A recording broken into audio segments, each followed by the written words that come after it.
Hello students.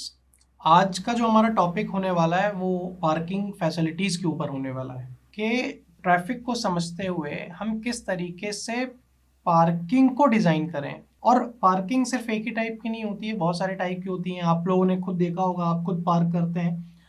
बहुत जगह markings होती हैं पार्किंग की, बहुत जगह एक पूरा का पूरा बिल्डिंग होता है।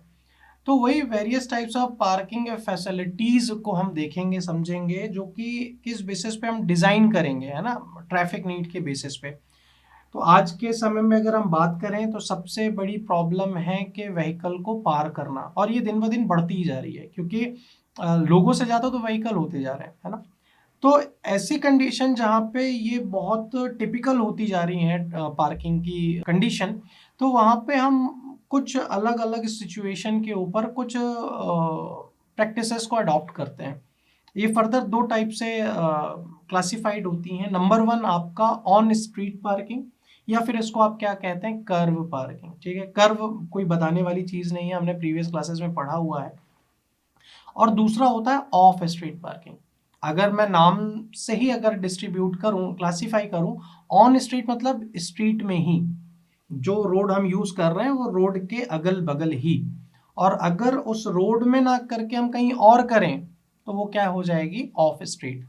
स्ट्रीट के पास, स्ट्रीट के ऊपर, या फिर स्ट्रीट के अलावा। ठीक है, ऑन स्ट्रीट पार्किंग को हम कर्व पार्किंग भी बोलते हैं। ठीक है, ऑन स्ट्रीट पार्किंग को थोड़ा सा डिफाइन करने की हम लोग कोशिश करते हैं। अगर हमने व्हीकल को पार्क किया, अलाउ किया स्ट्रीट के अंदर या फिर कर्व के अंदर, तो उसको हम क्या बोलते हैं, स्ट्रीट पार्किंग बोलते हैं या फिर कर्व पार्किंग बोलते हैं। अगर सपोज मैं आपको एग्जांपल देता हूँ, भोपाल के अंदर डीबी मॉल है। डीबी मॉल के जस्ट फ्रंट पे ही पार्किंग है ना। फोर व्हीलर पार्किंग भी है, टू व्हीलर पार्किंग भी है। अगर किसी आदमी को डीबी जाना है तो कोशिश क्या करेगा कि उस पार्किंग में, वो डीबी के जस्ट सामने वाली पार्किंग में लगा दे, या फिर जो डीबी के अंदर पार्किंग है वहां पे लगा दे। बट अगर वो पार्किंग नहीं है तो वो क्या करता है, ऑपोजिट डीबी के ऑपोजिट साइड में वो पार्किंग में जाता है, और बहुत ही इनकन्वीनियंट हो जाता है, बहुत ही अनकंफर्टेबल हो जाता है किसी भी आदमी के लिए कि जिस डेस्टिनेशन में उसे जाना था उसके अलावा उसे पार्किंग के लिए अलग जगह जाना पड़ रहा है। तो ये इस तरीके की चीजें क्या हो जाती हैं, बहुत ही थोड़ा सा दुविधापूर्ण हो जाती हैं। जब हम कर्व पार्किंग या स्ट्रीट पार्किंग की जब हम बात कर रहे होते हैं तो ये कौन कंट्रोल करता है, या तो इनके लिए या तो पुलिस वाले होंगे, या फिर एक अलग से पार्किंग मीटर होता है। ठीक है, अच्छा, इनके हेल्प से एक चीज आपने देखी होगी कि ये रोड यूजर्स को भी बहुत कम जगह देते हैं, मतलब कि रोड के विड्थ को भी ये कम कर रहे होते हैं। अच्छा, रोड के विड्थ को कम कर रहे होते हैं स्टैंडिंग व्हीकल्स, एक तरीके से ये और डेंजरस भी होते हैं, खतरनाक भी होते हैं, ये एक एडवर्स इफेक्ट भी प्रोवाइड करते हैं। क्या होता है कि बहुत बार आपने देखा होगा, आदमी चल रहा है, थोड़ा सा कॉन्शियस हुआ और अचानक से वो टकरा गया पार्किंग में। या फिर आपने देखा होगा जो ऑन स्ट्रीट पार्किंग है, तो वहां पे आदमी पार्क तो कर दिया, बट जब उसको निकालना हुआ, जाना हुआ, तो वो बैक कर रहा है या फिर कर रहा, तो उसके कारण से क्या होता है, कंजेशन क्रिएट होता है। बहुत बार ऐसा होता है कि बहुत लोग कोई स्ट्रेट बहुत तेजी से जा रहे होते हैं, उसने पार किया और वो टकरा गए, कोलिजन हो गया। तो जो स्टैंडिंग व्हीकल भी होते हैं ना, तो वो एक्सीडेंट के लिए बहुत ही जिम्मेदार हो सकते हैं। प्लस वो रोड की विड्थ को भी कवर करते हैं। तो इस तरीके से ऑन स्ट्रीट पार्किंग के कुछ फायदे भी हैं, कुछ नुकसान भी है। अच्छा, ये दो टाइप से होते हैं, एक तो पैरेलल पार्किंग होती है, दूसरा एंगल पार्किंग होती है। पैरेलल पार्किंग के अंदर जो स्ट्रीट की विड्थ होती है पैरेलल स्पेस के अंदर थोड़ी सी लिमिटेड हो जाती है और थोड़ा सा डिफिकल्ट भी होता है।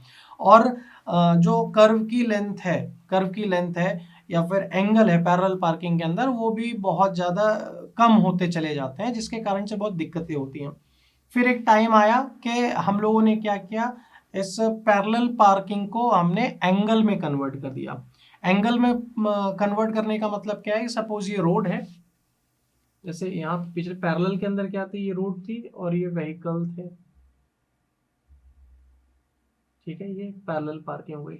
बट अब क्या हो गया, सपोज ये रोड है, तो हम क्या करते हैं, एक एंगल पे इसको पार करते हैं। अब ये एंगल बहुत सारे होते हैं, अलग अलग एंगल होते हैं। ये एंगल आपका 30 डिग्री भी हो सकता है, 45 डिग्री भी हो सकता है, 60 डिग्री भी हो सकता है, 90 डिग्री हो सकता है। अब अलग अलग एंगल्स के अंदर अलग अलग इनकी डिस्टेंस भी होती हैं। जनरली अगर मैं इनकी बात करूँ तो ये तो अलग अलग एंगल में 5 मीटर होते हैं, ठीक है। बट जब हम बात करते हैं इन डिस्टेंस की तो 30 डिग्री 60 डिग्री ये थोड़े थोड़े अलग होने लगते हैं, है ना।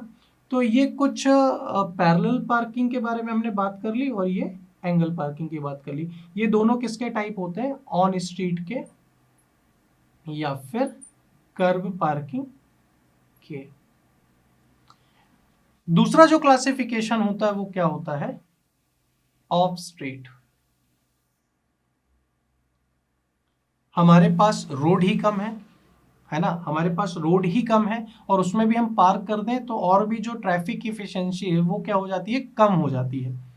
तो इस कंडीशन में हम क्या करते हैं, हम व्हीकल्स को रोड के अलावा किसी और जगह पे प्लेस करते हैं। जैसे अगर मैं आपको एक एग्जांपल दूं, अगर आपने भोपाल के अंदर ही अगर एमपी नगर के अंदर देखा होएगा तो जो बापू की कुटिया उसके सामने एक पार्किंग के लिए पूरी की पूरी बिल्डिंग बनी हुई है। जो वहाँ के लोकल लोग हैं उस पर्टिकुलर लोकेलिटी के, वो अपनी पार्किंग करते हैं, वहीं पे करते हैं। अगर मैं वल्लभ भवन की बात करूं, वहाँ पे एक अलग पूरा का पूरा पार्किंग स्लॉट बना हुआ है। क्या होता है कि उस पर्टिकुलर जगह पे जहाँ को आपको जाना है वहाँ पे अगर उतनी जगह नहीं हुए है, और अगर जगह है भी तो अगर आप पार्किंग करते हैं तो उसके कारण से बहुत ज़्यादा दिक्कतें होती हैं। तो उस कंडीशन में आप एक सेपरेट प्लेस दे देते हैं। ये क्यों होता है, क्योंकि उस कंजेशन को आप एलिमिनेट कर सकें और जो भी डिले वगैरह हो रहा है उन डिले वगैरह को भी आप कम कर सकें। इस कारण से हम इसको प्रोवाइड कराते हैं। अच्छा, इनके कुछ फायदे भी हैं, कुछ ड्रॉबैक भी हैं। फायदे की अगर मैं बात करूं तो आने तो एक प्रॉपर पूरी की पूरी छत है, आप वहां पे प्लेस कर सकते हो। ड्रॉबैक की अगर मैं बात करूं तो जिस जगह आपको जाना है वहां से थोड़ा दूर आप जा रहे हो पार्क करने गाड़ी, तो ये ड्रॉबैक भी है। अच्छा, खैर इसके हम फर्दर कुछ वेरियस ऑफ स्ट्रीट पार्किंग के मेथड्स की अगर मैं बात करूं तो सबसे पहला होता है surface car park, surface car park. दूसरा रूफ पार्क्स, दूसरा रूफ पार्क। तीसरा multi storey, multi storey car parks. चौथे की अगर मैं बात करूं तो अंडरग्राउंड,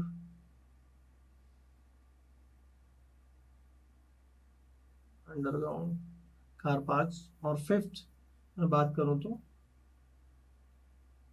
मैकेनिकल कार पार्क्स। अब ऑफ स्ट्रीट के अंदर at the ground, beneath the ground और अबव द ग्राउंड, ये तीनों चीजें आ गई। अगर मैं सरफेस में ही पार्क कर रहा हूं कार को, बट जिस जगह जाना है उसके अलावा किसी एक सेपरेट जगह, तो वो क्या हो गई, सरफेस कार पार्क, जैसा कि मैंने एग्जांपल दिया। दूसरा रूफ पार्क्स, आजकल कुछ बिल्डिंग्स ऐसी होती हैं कि हम छतों पे ही गाड़ियों को पार्क कराने की व्यवस्था कर देते हैं। तीसरा मल्टी स्टोरी कार पार्क, अलग अलग स्टोरीज बनती हैं। आप लोगों ने मूवी वगैरह के अंदर देखा होगा, मॉल्स के अंदर देखा होगा कि अलग अलग स्टोरी रहती हैं कार के पार्किंग के लिए। चौथा अंडरग्राउंड कार पार्क, ये तो बहुत कॉमन है, हर जगह आप लोगों को देखने को मिल जाता होगा। आज ज़्यादातर जो सोसाइटी होती हैं आजकल या तो ग्राउंड में होती है या फिर अंडरग्राउंड कार पार्किंग होती है। फिफ्थ जो है वो थोड़ा सा एडवांसमेंट की ओर है, मैकेनिकल कार पार्क। आपने देखा होगा कि आजकल हम कार को एक जगह पे ले जाके खड़ा कर देते हैं और लिफ्टिंग के सिस्टम, पुली सिस्टम या फिर लिफ्ट के हेल्प से हम कार को ऊपर नीचे ले आते हैं, है ना। तो ये कुछ इस तरीके के ऑफ स्ट्रीट पार्किंग्स हो गई, surface car, roof park, multi storey, underground और मैकेनिकल। ये थोड़ा सा ज़्यादा एडवांस है, ज़्यादा कॉस्टली भी पड़ता है आपको, बट बहुत ही इफेक्टिव भी माना जाता है। आप लोगों ने किसी न किसी मूवी या किसी न किसी वीडियोस में ये देखा होगा कि मैकेनिकली हम इसको कार को लिफ्ट कर रहे होते हैं from one place to another. तो आज के इस लेक्चर के अंदर इतना ही। हमने बात की कि किस तरीके से अलग अलग टाइप से हम पार्किंग को प्रोवाइड कराते हैं और उनके अंदर हमने बात की ऑन स्ट्रीट और ऑफ स्ट्रीट की। तो आज के लिए इतना ही। Thank you very much.